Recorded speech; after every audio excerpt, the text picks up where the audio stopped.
Halo pemirsa Kitab Mawas Diri. Dalam video kali ini, saya akan membawakan sebuah pembahasan yang berjudul Gugurnya Ki Ageng Mangir Wonoboyo. Semoga pembahasan ini dapat menjadi pengetahuan untuk kita semua. Tanpa berlama-lama lagi, langsung saja kita ke pembahasannya. Kali ini saya akan menceritakan tentang sosok yang mempunyai tombak pusaka baru kelinting, yang konon kesaktian tombak ini tiada tertandingi. Tombak baru kelinting yang terjadi dari terpotongnya lidah seorang anak kandung Ki Ageng Mangir. Namun di sini saya tidak akan bicara soal tombak. Di sini saya akan membahas tentang gugurnya Ki Ageng Mangir. Terbunuhnya Ki Ageng Mangir pun ada dua versi. Inilah legenda ataupun cerita rakyat. Semuanya hanya cerita turun-temurun yang kebenarannya tidak jelas, karena juga dipengaruhi unsur politik pada masa itu. Tersebutlah daerah Mangir di Jawa Tengah yang dipimpin oleh seorang kepala daerah bergelar Ki Ageng Mangir Wonoboyo oleh masyarakat setempat. Beliau dikenal sebagai sosok pemimpin yang cukup bijaksana, dicintai masyarakatnya, bertanggung jawab atas daerah yang dipimpinnya, dan selalu melindungi rakyatnya. Ki Ageng Mangir juga dikenal sebagai seorang tokoh yang memiliki ilmu kedikdayaan tinggi, sakti mandraguna, linuwih tanpa tanding. Segala kesaktian dan kedikdayaannya ini adalah berkat senjata pusaka yang dimilikinya, yaitu berupa tombak sakti bernama Kiai Baru Kelinting. Menurut cerita masyarakat setempat, setelah Kerajaan Pajang mengalami kesuraman, wahyu kerajaan berpindah ke Mataram yang pada waktu itu dipimpin oleh putra angkat Sultan Pajang, putra Ki Gede Pemanahan bernama Mas Ngabehi Loring Pasar, bergelar Panembahan Senopati Ingalogo Abdurrahman Sayyidin Panotogomo. Setelah Kerajaan Pajang runtuh dan pemerintahan dipegang oleh Panembahan Senopati inilah terjadi banyak pemberontakan. Daerah-daerah yang tadinya di bawah kekuasaan Pajang, seperti Pati atau Pralogo, Wirosobo, terletak di daerah Wonosobo, ingin memisahkan diri, tak terkecuali daerah Mangir yang dikuasai oleh Ki Ageng Mangir Wonoboyo ini. Bersama-sama para murid dan para pengikutnya, Ki Ageng Mangir Wonoboyo memimpin pemberontakan karena tak mau lagi diperintah oleh Mataram, pimpinan Panembahan Senopati, yang menurut dirinya memerintah dengan tidak bijaksana, selalu memaksakan kehendaknya sendiri dan mau menang sendiri. Daerah-daerah lain dengan mudah dapat ditundukkan Mataram, hanya daerah Mangirlah yang tak bisa ditundukkan oleh Mataram. Berulang kali Mataram membujuk baik dengan cara damai maupun dengan cara keras, akan tetapi Ki Ageng Mangir tetap pada pendiriannya. Malah dengan gagah perkasanya, ia menantang Mataram dan tetap tak mau tunduk di bawah kekuasaan Mataram. Menghadapi persoalan ini, Panembahan Senopati berang, dan ia segera mengumpulkan segenap bawahannya dan para punggawa kerajaan untuk bermusyawarah mencari siasat untuk menaklukkan daerah Mangir di bawah pimpinan Ki Ageng Mangir Wonoboyo. Yang sakti mandraguna itu dengan tombak saktinya Kiai Baru Kelinting. Dalam pertemuan itu hadir Ki Juru Mertani dan Pangeran Mangkubumi. Baginda Ki Ageng Mangir itu memiliki tombak sakti Kiai Baru Kelinting yang sukar ditandingi. Tugas Ki Juru Mertani kepada Panembahan Senopati, sambil memegang dagu dengan tangan kanannya, Ki Juru Mertani melanjutkan kata-katanya.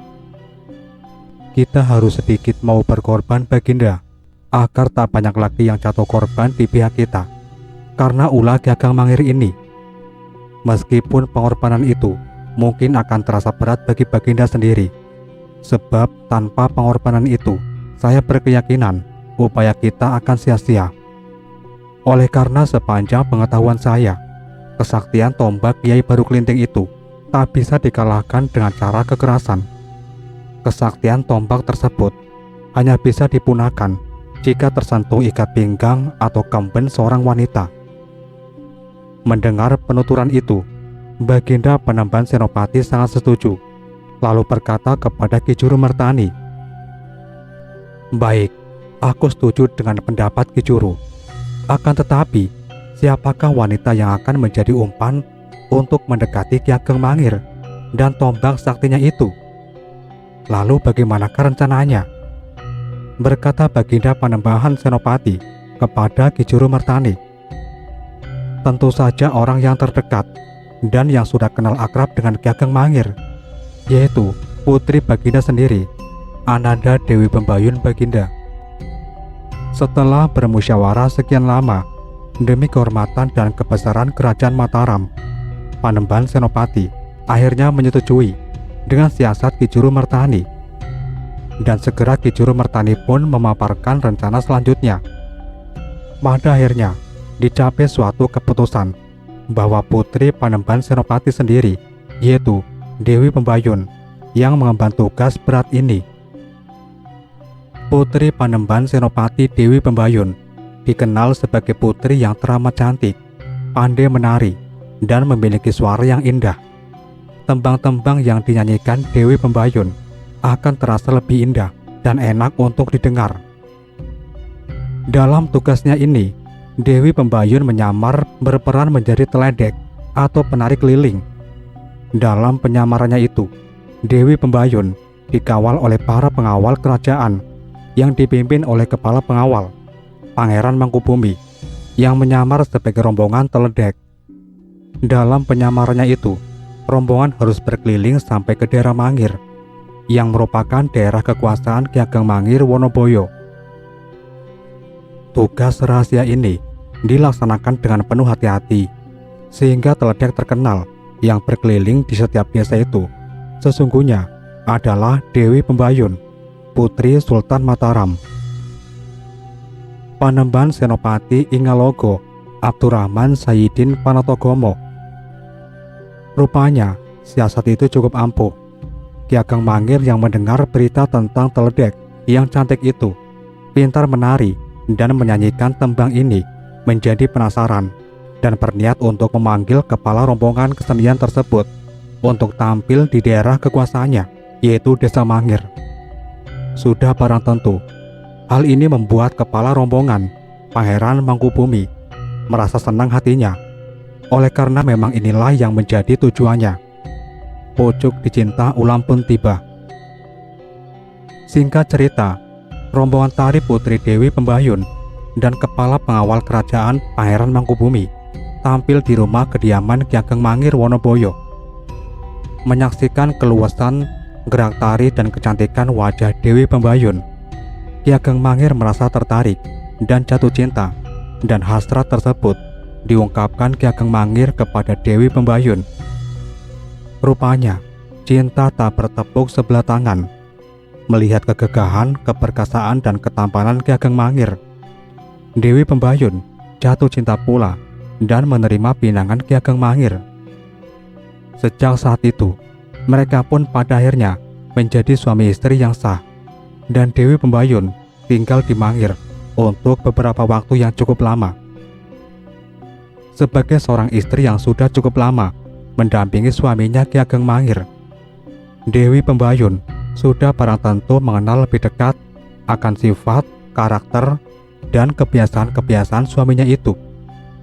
Dewi Pembayun pun sudah melihat dan memegang, bahkan sudah mengusap senjata andalan, tombak sakti Kiai Baru Kelinting itu dengan kembenya. Lenyaplah sudah kesaktian tombak tersebut, punah oleh usapan sang putri Mataram, Dewi Pembayun. Setelah melaksanakan tugasnya, beberapa hari kemudian, Dewi Pembayun berkata kepada suaminya, Ki Ageng Mangir, mengajak suaminya itu agar berkunjung ke Mataram untuk menghadap mertuanya yang sekaligus juga musuhnya itu.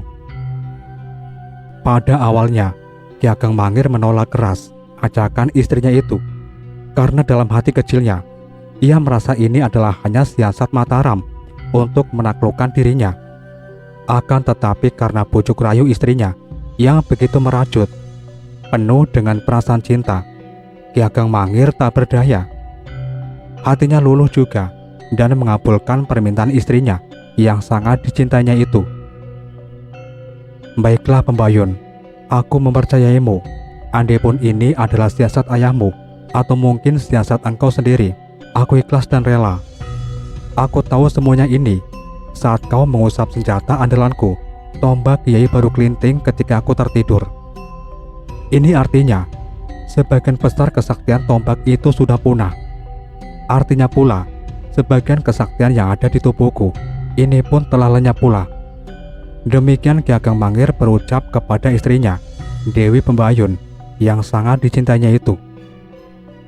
Mendengar ini, Dewi Pembayun tertunduk, diam membisu. Dalam hati kecilnya, ia merasa malu dan menyesal dengan apa yang dilakukan terhadap suaminya itu. Sesungguhnya, ia juga sangat mengagumi dan mencintai suaminya itu. Akan tetapi apalah daya, semuanya itu memang sudah menjadi tugas negara yang diemban kepadanya dan harus dilaksanakan dengan baik, penuh pengorbanan. Baiklah Pembayun, meskipun setengah kesaktian tombak Kiai Baru Kelinting masih melekat dalam tombak dan tubuhku ini, aku tidak akan menggunakannya. Aku tidak akan membawanya. Sesuai dengan harapanmu, harapan ayahmu, harapan kepala pengawalmu, Pangeran Mangkubumi itu. Dan perlu engkau ketahui, semua ini aku lakukan karena aku sangat mencintaimu. Mencintai anakku yang mungkin akan kau kandung kelak. Dan perlu kau ketahui juga, aku sama sekali tidak akan menyerah dan berpantang mundur dengan apa yang sudah aku lakukan sebagai seorang pemimpin yang dipercaya oleh rakyatku di Mangir ini. Singkat cerita, akhirnya Ki Ageng Mangir dan istrinya, Dewi Pembayun, beserta para pengawal kerajaan Mataram yang menyamar sebagai rombongan tari tersebut, berangkat menuju Mataram untuk menghadap Sri Sultan Panembahan Senopati. Beberapa waktu kemudian, sampailah Ki Ageng Mangir di hadapan Sri Sultan. Ia diterima dengan penuh keramahan oleh Panembahan Senopati. Menerima sikap yang penuh keramahan, keakraban dan penuh kekeluargaan ini, kewaspadaan Ki Ageng Mangir lenyap. Segera ia pun merunduk, bersimpuh di hadapan mertuanya itu untuk memohon doa restu karena telah menikahi putrinya. Sungguh tadi nyana, Sri Sultan Panembahan Senopati Ingalogo Sayyidin Panotogomo tiba-tiba memegang kepala Ki Ageng Mangir. Dengan kekuatan penuh yang mengandung kesaktian, Sri Sultan membenturkan kepala Ki Ageng Mangir ke lantai batu keras luar biasa bernama Batu Kilang. Saat itu juga, maka tewaslah Ki Ageng Mangir dengan kepala pecah. Demikianlah kisah tragis percintaan Ki Ageng Mangir dengan putri Panembahan Senopati Raja Mataram, Dewi Pembayun. Ia merelakan suaminya dibunuh dengan cara keji seperti itu, berkorban demi tugas-tugas negara yang diembannya. Mau menikah dengan pemberontak kerajaan Mataram, musuh ayahnya sendiri. Demikian sebaliknya, Ki Ageng Mangir yang sakti dan digdaya, linui tanpa tanding itu, pada akhirnya takluk tak berdaya oleh bujuk rayu Dewi Pembayun. Ia merupakan korban bujuk rayu dan pengkhianatan wanita. Menurut cerita, mayat Ki Ageng Mangir dibelah dua, setengah dimakamkan di dalam komplek pemakaman Raja-Raja Imogiri, dan setengahnya lagi disemayamkan di luar komplek pemakaman itu. Hal ini merupakan perlakuan Raja Mataram, Panembahan Senopati, yang masih mengakui Ki Ageng Mangir sebagai menantunya, yang sekaligus juga musuh besarnya. Ki Ageng Mangir versi kedua. Selama ini, secara umum diketahui bahwa pembunuh Ki Ageng Mangir adalah sang mertua sendiri, yaitu Panembahan Senopati. Tapi ada catatan lain yang menyatakan bahwa bukan Panembahan Senopati yang membunuh menantunya itu. Seperti diketahui, pembunuh Ki Ageng Mangir terjadi di tengah-tengah acara Paseban Raja. Batu kilang yang dipakai untuk menghantamkan kepala Ki Ageng Mangir adalah batu tempat sholat Panembahan Senopati. Kalau mengacu pada catatan ini, maka teori Watu Kilang sebagai bukti dan tempat perkara kejadian terbantahkan. Sehingga Sana Raja Mataram waktu itu adalah kursi kayu berukir dan pastinya tingginya lebih dari 60 cm. Sementara Batu Gilang tingginya hanya 30 cm. Tidaklah mungkin seorang raja duduknya ndelosor atau model lesehan. Jadi si penyebar berita kematian Mangir di singgasana Panembahan Senopati pastilah tidak melihat secara langsung kejadiannya. Panembahan Senopati adalah seorang muslim yang taat. Janji untuk menerima bisawanan Ki Ageng Mangir sebagai menantu adalah kata sabda Pandita Ratu yang tidak mungkin diingkari. Sedangkan mengingat Ki Ageng Mangir adalah orang yang sakti mandraguna, maka yang bisa membunuhnya pastilah orang yang sakti juga. Kata sakti diberi tanda petik, artinya bisa saja orang ini tidak terlalu sakti, tetapi memiliki ilmu kecurangan tersendiri. Pembunuhan yang dilakukan di depan raja adalah tuduhan tendensius untuk menyebar dan menimbulkan asumsi Panembahan Senopati adalah kejam dan pengecut. Dari catatan baru tersebut terungkap suatu fakta lain, adanya tokoh misterius di dalam lingkaran kekuasaan Keraton Mataram. Konon, dia adalah putra Panembahan Senopati yang lain, yaitu Raden Ronggo, yang selama ini bertindak sebagai agen penghubung bagi para adipati yang balelo terhadap Mataram. Tokoh inilah yang disinyalir kuat sebagai pembunuh Ki Ageng Mangir. Kepala Ki Ageng Mangir pecah, bukan karena dibenturkan sang mertua pada Watu Gilang, tetapi remuk dihantam dari arah belakang oleh Raden Ronggo ketika Ki Ageng Mangir sedang sholat asar. Seperti diketahui, Raden Ronggo sangat kuat. Dia bisa mempermainkan watu katang seberat 15 kg, dipakai untuk membentuk kekuatan tangannya. Zaman sekarang namanya besi barbel. Raden Ronggo adalah putra Panembahan Senopati yang mampu dipengaruhi oleh para adipati yang membangkang terhadap Mataram.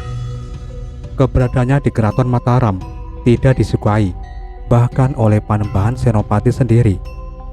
Disinyalir dia cemburu berat pada Ki Ageng Mangir yang tiba-tiba diambil mantu oleh ayahnya. Dan selain itu adalah bahwa Raden Ronggo orang yang suka pamer ilmu kesaktian. Ki Ageng Mangir dipandang sebagai orang sakti yang akan menjadi pesaingnya di Mataram. Watak ini sudah dibaca oleh Panembahan Senopati. Maka begitu ada kesempatan untuk membunuh Ki Ageng Mangir, dia pun tak malu-malu bertindak, sekalipun dengan main curang. Patih Mondoroko yang kebetulan ada di dekatnya tidak mampu mencegah pembunuhan itu. Saking cepatnya gerakan Raden Ronggo menghantamkan batu ke Ki Ageng Mangir.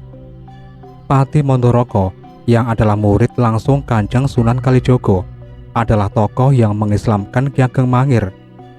Secara logika, hampir tidak mungkin Mondoroko menikahkan putri sulung raja yang sekaligus cucu kesayangannya, Sekar Pembayun, dengan orang non-muslim. Permintaan pengislaman Ki Ageng Mangir adalah atas permintaan pribadi Panembahan Senopati, karena dia menginginkan tambahan kekuatan dari wilayah Mangir. Data intelijen yang dihimpun tim lapangan Mataram menyimpulkan kalau Ki Ageng Mangir lebih tepat dijadikan kawan atau menantu daripada dijadikan musuh. Ki Ageng Mangir adalah salah satu tokoh sakti dan pemimpin yang didukung oleh kekuatan rakyat. Oleh karena itu, kalau Mataram merangkulnya, maka akan tercipta kekuatan baru pendukung Mataram. Strategi pendekatannya adalah dengan menjadikannya sebagai menantu. Rupanya gelagat ini dibaca oleh para adipati pembangkang, dan mereka kemudian mempengaruhi Raden Ronggo untuk memanfaatkan momentum yang tepat untuk membunuh Ki Ageng Mangir tanpa sepengetahuan Panembahan Senopati. Akibat peristiwa itu, Panembahan Senopati marah besar kepada Raden Ronggo. Tak lama kemudian, Raden Ronggo terbunuh secara misterius oleh seekor naga. Konon, Raden Ronggo tewas oleh tusukan tombak Baru Klinting yang dipegang oleh Patih Troconiti, adik kandung Ki Ageng Mangir, di luar tembok Mataram dalam suatu pertarungan yang fair. Itulah yang membuat tidak ada gejolak besar di wilayah Mangir. Jadi penyebaran berita pembunuhan Ki Ageng Mangir oleh Panembahan Senopati adalah intrik politik musuh-musuh dalam Istana Mataram untuk mendiskreditkan reputasi Panembahan Senopati. Sementara ada berita khusus tentang Patih Roconiti yang diberikan daerah perdikan di sebelah utara Pantai Samas. Pantai Samas yang sekarang disebut dengan Kepatihan terletak di wilayah Serandakan. Untuk menghormati Mangir, maka tempat itu hanya disebut dengan Patehan. Roconiti bersama dengan para pembantunya, Ki Pandanwangi dan pengikutnya agar membuka lahan di sebelah utara dan sebelah timur pertapan Watu Singkil. Patih Roconiti dinobatkan sebagai pelindung Roconiten. Ki Pandanwangi memberi nasihat agar dalam membuka lahan dibagi menjadi 5 perdikan, yaitu wilayah timur yang dipimpin Ki Demang Onggojoyo, pada akhirnya disebut Dusun Demangan. Sebelah timur laut dipimpin oleh Nyai Irogati, pada akhirnya disebut Perdikan Irogaten. Di sebelah selatan dipimpin oleh Ki Rejo Manggalan. Cokro Kenongo membuka lahan yang sudah rata, pada akhirnya disebut sebagai Dusun Wanarata. Dan akhirnya sebelah utara dipimpin oleh Ki Delingsara. Sekar Kedaton Pembayun adalah seorang wanita yang cekatan, cerdik dan berpikiran jauh ke depan. Ia adalah anak sulung dan anak kesayangan Panembahan Senopati. Fakta dia dikirim ke kakeknya Ki Penjawi di Pati pasca terbunuhnya Ki Ageng Mangir adalah utusan Ki Mandoroko dan Panembahan Senopati untuk meredam kepedihan hati putrinya. Kelak, ia melahirkan seorang pahlawan bernama Bagus Wonoboyo yang menjadi murid kesayangan Pangeran Benowo di Kendal, lalu di kemudian hari berjuang melawan VOC Belanda, membantu Sultan Agung pasca perang VOC dan Mataram di Jepara. Pada tahun 1619, Putri Pembayun bersama rombongan veteran perang Jepara hijrah ke Bayunan, Tapos, Depok, dan atas inisiatif Ki Japra sebagai tetua keluhuran Pajajaran. Rombongan bisa bertemu dengan Pangeran Jayakarta di Jatinegara sesudah Pangeran Jayakarta gagal mempertahankan Sunda Kelapa. Kemampuan intelektual dan kecakapan bertindak Putri Pembayun sebagai petugas intelijen sangat mendukung data sejarah tersebut. Boleh dikata, Putri Pembayun adalah salah satu pahlawan wanita, tokoh sejarah lintas nasional, bukan sekedar lokal Jawa Tengah, Mataram, atau Bantul saja. Selanjutnya ada kisah menarik lainnya, yaitu Tumenggung Maduseno yang merupakan suami dari cucu Putri Pembayun, Dewi Sekar Rinonse. Sekar Rinonse adalah putri dari Bagus Wonoboyo dengan Nyi Linggarjati, adik Purwagali dengan gelar Ki Cepra. Salah satu keturunan Siliwangi. Bagus Wonoboyo berputra 3 orang, Utari Sri Jayaningsih, Raden Panji Wonoyoso, dan Dewi Sekar Rinonse. Dimakamkan di Cilacap, tepatnya RW 8 Tapos Depok. Tumenggung Maduseno sendiri adalah putra dari Panembahan Sedo Krapyak, Raja Mataram kedua yang menjadi salah satu komandan pasukan Mataram di Batavia. Jadi, alur sejarah Ki Bodronolo di kabupaten kemungkinan besar berasal dari Dewi Sekar Rinonse ini. Keturunan Ki Ageng Mangir dan Putri Pembayun kebanyakan menyebar di Kebayunan, Tapos, Depok. Upaya untuk menghilangkan sejarah ini sesuai dengan tujuan Ki Bagus Wonoboyo yang menginginkan agar anak keturunan Ki Ageng Mangir lebih baik berbaur saja di masyarakat tanpa gelar kebangsawanan. Oleh sebab darah kepahlawanan itu bukan berasal dari keraton, tetapi dari kiprah Trah Mangir di lapangan. Ki Bagus Wonoboyo lebih menginginkan agar keturunannya bisa berperan seperti akar pohon yang mampu menghidupi seluruh pohon tanpa harus kelihatan dari luar. Sebagaimana dulu Bagus Wonoboyo dan seluruh anak-anaknya giat menjadi komandan pasukan Telik Sandi dari Mataram di Batavia tahun 1625 hingga 1629 untuk menjadi tokoh penting penyerbuan Mataram ke Batavia.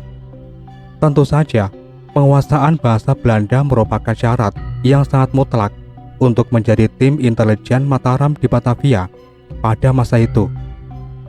Sampai di sini dulu pembahasan kita kali ini, dan nantikan pembahasan-pembahasan berikutnya tetap di channel Kitab Mawas Diri.